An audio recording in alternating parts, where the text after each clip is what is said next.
What's up, Packer fans? Welcome back to Cheesehead Talk. It's your boy Tremel coming back with another video. The Green Bay Packers lose to the Philadelphia Eagles 34-27 at home on Thursday Night Football.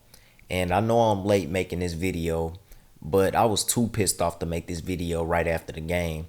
And to be honest with you, I'm still pissed off. I'm very upset, not only with the result, but the things that went on in that football game. Just everything went wrong for us in that football game. Special teams, the defensive performance, silly penalties, turnovers, not being able to score on the goal line on back-to-back possessions, the pass interference calls not being called, and injuries. It was just a lot of things that went wrong for us in that game, and it just wasn't our day. And we'll definitely talk about all those things in this video, so let's talk about it. Let's start with the special teams. In that first half, the special teams was terrible. 2 out of 3 of the possessions that the Eagles scored on, they got great field position. Actually, all 3 of their possessions that they scored on, they had great field position, but 2 of them were because of the special teams. The first score that they got, they returned a 66-yard kickoff that set them in great field position. And then the second touchdown that they scored on the kickoff, Mason Crosby kicked the ball out of bounds, and they automatically got the ball at the 40-yard line. So the special teams did a poor job of giving Philadelphia good field position to start their drives in that first half. And then the silly penalties they were getting. Holding penalties. Illegal hands to the face penalties. The false starts, that's really the most annoying one, the false starts. We just continue to get false start penalties. And I think we had 3 in that game. And we're just shooting ourselves in the foot with these penalties. And then the turnover battle. Philadelphia won the turnover battle 2-0. They forced 2 turnovers in this football game. And the Packers didn't even come close to forcing the turnover in this one. And we'll talk about the defensive performance shortly in this video. And then not being able to score at the 1-yard line on back-to-back possessions. That was probably the most frustrating part of the game. That first possession at the 1-yard line should have been a touchdown. I mean, it's no excuse for that. Jimmy Graham on 4th down had the ball. All he had to do was catch the ball with 2 hands. And for some reason, he just decides to go up with 1 hand, and he drops the football, and Philadelphia takes the ball over on downs. And I just don't understand why Jimmy Graham did not try to catch that ball with 2 hands. He was playing very well in this football game up until that point. And it's just so frustrating because that was an easy touchdown. Easy touchdown. It's just totally unacceptable. And then the second drive at the 1-yard line, the last possession of the football game. We had 1 timeout remaining, and I think we should have ran the football. We were at the 1-yard line. I understand the run game was completely absent, and Philadelphia was just shutting the run game down in this one. But we had that 1 timeout, and we're at the 1-yard line. Just try to punch it in. And then if you can't, you still have 2 more downs to try to get it in there throwing the football. And Aaron Rodgers threw an interception, a tipped interception, and it sealed the game. And it should have been pass interference. The defender was clearly holding Marquez Valdes-Scantling, and I just don't understand why this play wasn't reviewed. All turnover plays are reviewed, and I just don't see how that wasn't pass interference. I mean, the dude was clearly hugging Marquez Valdes-Scantling, and that's so frustrating that the game had to end that way. And then on another possession earlier in that 4th quarter, they missed another pass interference call on the Philadelphia Eagles cornerback on Marquez Valdes-Scantling. He was clearly interfered on 3rd down when Rodgers threw it up to him. And the dude was all in his face, and he slightly pushed Marquez Valdes-Scantling and kept him from catching the football. And we challenged the play, and the ruling on the field stood, and we had to punt the football. And I just don't understand how that wasn't pass interference either. That was clearly pass interference. It was so obvious. And that kept us from putting points on the board on that position too. It was just a frustrating game. I mean, man. And then the injuries. A lot of Packer players went down in this one. A lot of key players for the Packers went down in this football game. Jamal Williams with a serious head injury. He got carted off the field with the helmet to helmet hit by Derek Barnett. And it looked like it was a dirty hit. But when I looked at it on Twitter, I saw that the whistle wasn't blown in time for him to stop. By the time he had lowered his shoulder, he was basically already there to Jamal Williams, and he hit him with helmet to helmet contact, but it wasn't a dirty play. And then Kevin King suffered a groin injury. Brian Bulaga went out of this football game with a shoulder injury. Devontae Adams, he was having the game of his career, the best game of his career, and he got hurt on the catch, and he hurt his toe. Now, they just came out and said that it's not really a serious injury, and he might not miss a lot of time. He might miss the next game against the Cowboys and maybe the next one against the Lions. But it shouldn't be a serious injury for Devontae Adams. He got an MRI, and they said everything was okay. Those were some key injuries, and it affected us later on down the stretch in this football game. Now, the defense for the Green Bay Packers in this game. It was terrible. It was a terrible performance by the Green Bay Packers defense, and it was very embarrassing. On Thursday Night Football, millions of fans are watching. No other teams are playing, so everybody's watching this game. And it was an embarrassment for the defense, in my opinion. That's just how I feel. But let's look at some Philadelphia Eagles stats on their offensive side of the ball. Carson Wentz, he played a very good game. He went 16 for 27, and he only threw 160 yards. And he had 3 touchdowns and a passer rating of 113.2. And he was sacked 0 times in this football game. The Green Bay Packers defense got no pressure on Carson Wentz. And when they did exactly what I said they could not do in my preview video. When they got to Carson Wentz, the 2 times that they touched him, they had a chance to sack him. They tackled him up high, and he just broke out of them. He spun out of one of them, then the other one, he just shook the tackle off. And when you're playing against Carson Wentz and you want to take him down, you have to wrap up and you have to put some force on Carson Wentz because he's a big guy and his escapability is amazing. It's second to none in the NFL. And the reason why Carson Wentz only threw for 160 yards in this game is because they got the run game going. They ran the football with ease. Just like last week, the Denver Broncos ran the football on us with ease with Philip Lindsay and Royce Freeman. But this week, we saw a better football team and we faced a much better quarterback.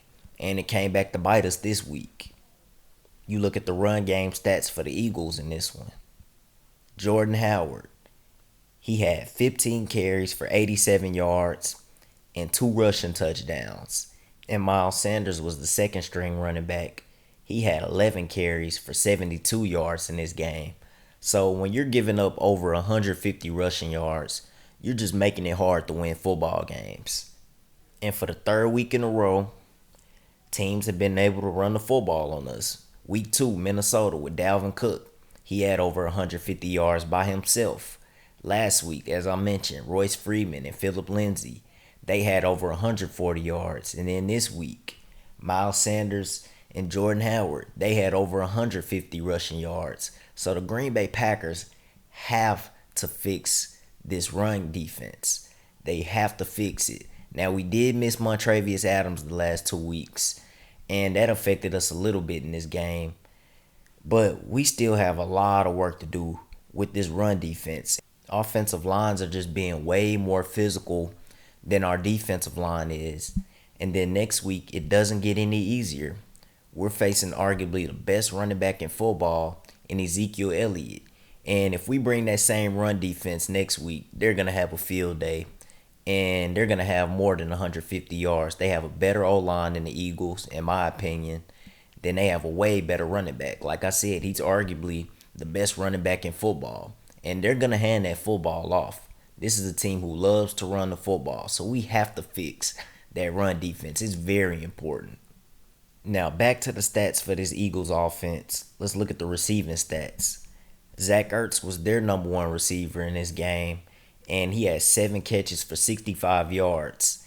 And like I mentioned in the preview video, he's a matchup nightmare. Now, his stats weren't that great in this game, but nobody on that Packers defense could match up with him. Will Redmond was absolutely no competition. He wasn't competition for anybody, and everybody exposed Will Redmond in that game. Also, Preston Smith couldn't match up with Zach Ertz. We tried to throw him on him, and it didn't work. Adrian Amos couldn't match up with Zach Ertz. Like I said, he's just a matchup nightmare, and he's a top 3 tight end in the NFL. And then their second leading receiver was Alshon Jeffrey. He had 3 catches for 38 yards and 1 touchdown. Then Jordan Howard was the third leading receiver for the Eagles. He had 3 catches for 28 yards and 1 touchdown. And Dallas Goedert had 2 catches for 16 yards and 1 touchdown.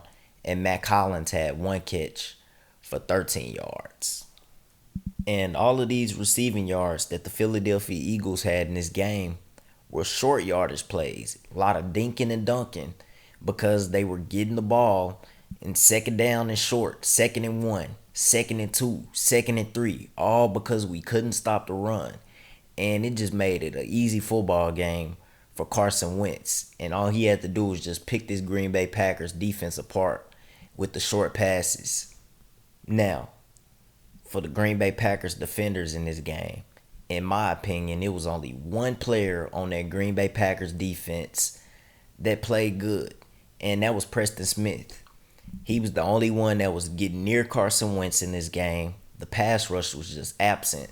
Zadarius Smith, he was completely absent in this game. I heard nothing or saw nothing from him, but I'm going to give him a pass because he had a knee injury coming into this football game, and he was questionable. Then Kenny Clark. Even Kenny Clark was absent in this game. I didn't see much from him. Dean Lowry. He made a couple of plays early in the game and then he disappeared. Blake Martinez.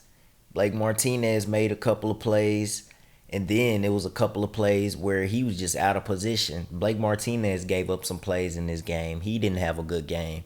And I expect Blake Martinez and Kenny Clark to bounce back. I'm not too worried about them at all. Then Kingsley Keke, he was just completely absent, and they dominated him in the run game. Then Kevin King. I know Kevin King had about 3 or 4 pass breakups in this game, but I'm kind of concerned about Kevin King. And the reason I say that is because if you look at the pass breakups that he had, you look at the routes that Alshon Jeffrey was running, he had Kevin King completely turned around. And the same exact thing happened to Kevin King the week before against the Denver Broncos. Courtland Sutton had his way with Kevin King. And the difference is Courtland Sutton was catching the football and Alshon Jeffrey wasn't. I think some of those pass breakups that Kevin King had in this game were lucky. Some of them were lucky and then some of them were good plays. But he continues to get completely turned around by wide receivers. And it's very concerning. Then Jair Alexander. He played a decent game. He did give up a touchdown, but he held his own on the other side when receivers faced up against him. So he wasn't bad, but he wasn't great. And then Darnell Savage and Adrian Amos, I really didn't hear much from them in this football game either.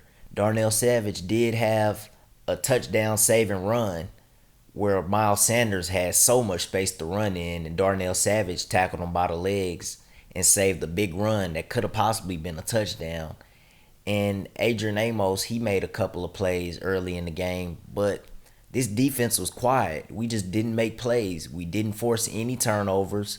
We didn't get any pressure on the quarterback. And we didn't get any sacks. And we didn't stop the run. And we gave up touchdowns on all possessions that the Eagles scored on. We didn't give up a single field goal. Every single score that the Eagles had were touchdowns. And the previous 3 weeks, we gave up some yardage, but we stopped teams in the red zone and we forced them to field goals on several possessions. But in this one, the Philadelphia Eagles scored on touchdowns on every single score.